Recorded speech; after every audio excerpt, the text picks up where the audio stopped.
Greetings, ladies and gentlemen. Thank you for taking time to get to know more about Latvia's journey towards climate neutrality. I'm Lee Kureuska, the State Secretary of Climate and Energy Ministry of Latvia, and in next 10 or so minutes, I plan to provide you with information and insights in our current position and future directions.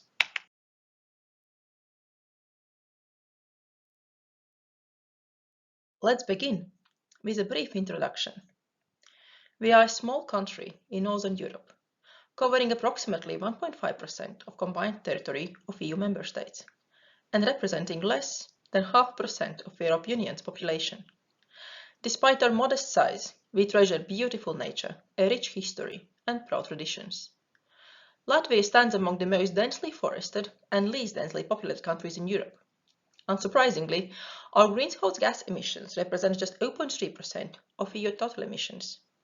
However, this fact does not diminish our determination to contribute our best efforts to the collective endeavour of protecting global climate for future generations. The European Union, we adhere to a common framework for structuring and measuring progress towards climate neutrality. Our commitment is twofold. Firstly, the centrally managed emission trading system, or ETS, requires medium to large emitters to participate directly in the emission trading system without additional state intervention. Secondly, the nationally managed non-ETS sector covers parts of the economy not included in the ETS. In Latvia, over 80% of our emissions fall under the non-ETS sector. During the first monitoring period, Latvia's recovering post-Soviet economy limited greenhouse gas emissions in the non-ETS sector to a level not higher than 17%. Our next objective is to reduce our greenhouse gas emissions by 17% by 2030, compared to the levels of 2005.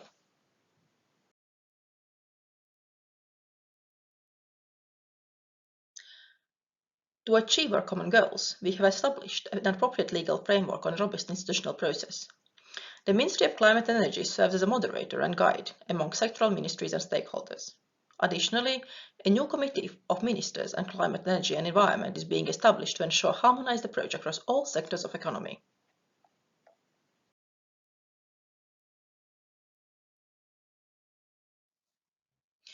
While the future presents many challenges, we take pride in what our small country has achieved over the past 30 years. We have grown our economy more than 8 times, while simultaneously decreasing our greenhouse gas emissions by almost 60%.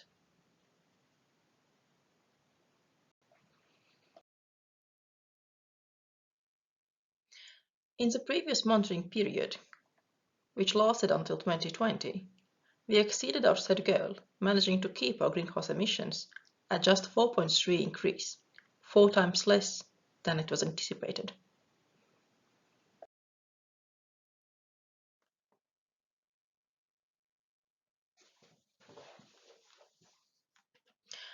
Although I can claim little credit for past achievements, I am confident that our current approach mirrors the successful one we employed before.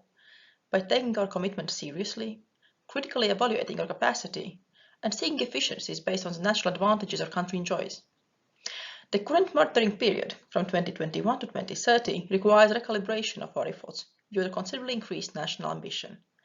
We are currently reworking our National Energy and Climate Plan for 2030, and despite the daunting task ahead, I am confident that through combined efforts from the public and private sectors, we can accomplish even the most challenging tasks.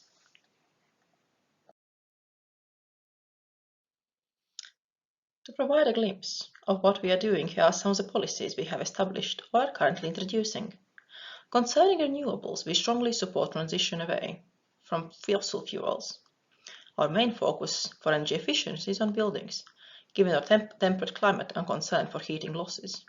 Additionally, we are working towards the carbonizing of transport sector, where most emissions come from road vehicles.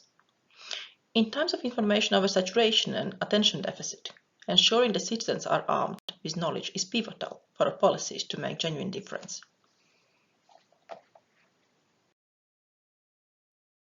Setting regulations and managing taxes and levies are rarely sufficient instruments for meaningful change. Therefore, since 2016, we have been actively supporting projects contributing specifically towards climate neutrality. These projects fall into 4 broad categories, reflecting the policy work streams mentioned earlier: energy efficiency, renewables, transport decarbonization, and developing the right foundations for future projects.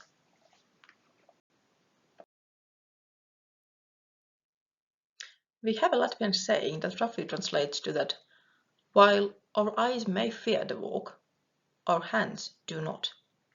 On our journey towards climate neutrality, we have experienced many successes, achieving a 60% reduction in greenhouse gas emissions while growing economy eightfold, boasting the third highest share in renewables in final consumption in EU, maintaining the fourth lowest emission intensity in electricity generation in the EU. We also acknowledge and prepare for future challenges, focusing on industries and sectors where decarbonization is harder to achieve or social behaviors are slower to adjust. Our beautiful land, with its comparatively high share of organic soils, tests our policies for land use and land use change and forestry and agriculture sectors. Additionally, our housing stock, which is quite old and has low energy efficiency, requires us to scale up our capacity for quicker and more efficient renovations.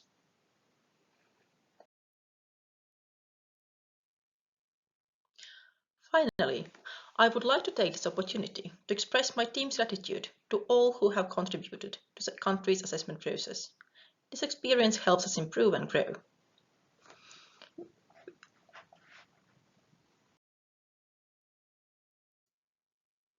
With this, I want to thank you again for the time and attention given to learn more about my country and Latvia's progress towards climate neutrality. I hope to see you all in Dubai and be happy to answer your questions if you may have any. Thank you.